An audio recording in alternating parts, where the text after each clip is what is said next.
Hey guys, my name is Alex, and this is the 14th installment in my video project series thing, Kingly Endeavors, in which I intend to read all of Stephen King's novels in chronological order, and to hopefully do a video a week about them. This week, or technically last week, I read Misery, and I filmed a video last week, and then I sat down to finally edit it because I had a really busy week, I wasn't able to, and I realized that I was, like, way too drunk to sound coherent. Anyways, so I'm here to film it again, which I'm not thrilled about having to do, but I went to Starbucks and I ordered a double espresso, but then she gave me a quad. For the past half hour, this eyelid has been twitching. I don't know if you'll be able to tell, but I invite you to just sort of, like, scrutinize my face. Anyways, so yeah, I read Misery a couple weeks ago, and I really liked it. One of the big questions I've been trying to answer as I go along is, like, what is the best novel for someone to sort of to pick up if they've never read anything by Stephen King? If prior to this I'd been recommending Carrie and Cujo because they're both very brief, but so too is Misery. Misery is only about 300 pages, and it's like a really confined setting, which is what I think is like Stephen King's specialty. Misery is about a writer named Paul Sheldon who is famous for, well, the book takes its title, Misery, mostly from sort of the misery to which he is subjected over the course of the novel, but it also comes from the fact that he is a novelist who writes this series of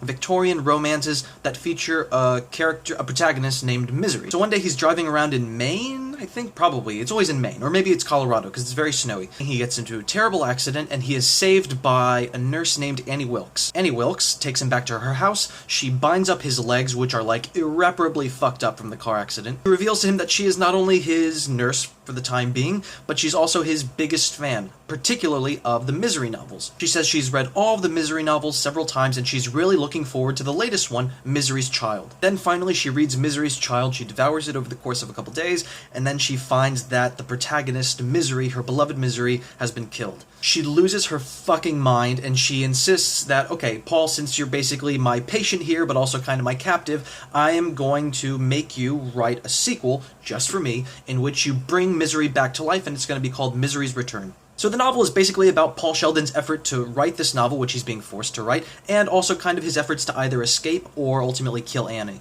Also, if you've been following the series of this Kingly Endeavors thing, you've probably found that I, maybe unfairly, the principal lens through which I've been assessing Stephen King's books is that of addiction. But yeah, so it might seem like I'm sort of beating a dead horse to constantly bring up Stephen King's addiction, but it should be mentioned that Misery was written as he was approaching the apex of his drug abuse and drinking. I should also mention that Misery pretty much entirely takes place in a bedroom, and this is a strong point for Stephen King. He mentions in his memoir that one of the things that's always frustrated him in his career is that people always ask him questions about, like, where do you get your ideas, what was your childhood like, what are you afraid of? He said the one thing that he wishes people would ask him, because it's a question that reflects how seriously you take a writer's work, is about the language and about the voice. When you lock a character into one place where there isn't a whole lot of, like, external stimulation, you start going internal. Suddenly the characters are thinking aloud, and they're having these conversations with themselves, and they're discovering sort of the layers of their personality. This is also, I think, the outlet by which Stephen King exercises his voice. His voice is most prevalent in those novels that don't have the sprawl of It, or the Tommyknockers, or Under the Dome, where he's trying to cover, like, 35 characters. So anyways, yeah, if you'll indulge me as I continue to beat this dead horse of the addiction theme, I think that Annie Wilkes is sort of a metaphor for addiction itself. Here's the thing, Paul Sheldon really doesn't want to write this sequel to the Misery novels that Annie Wilkes is forcing him to write, but as he gets further and further into the process, he starts to realize that, holy shit, this is the best book I've ever written.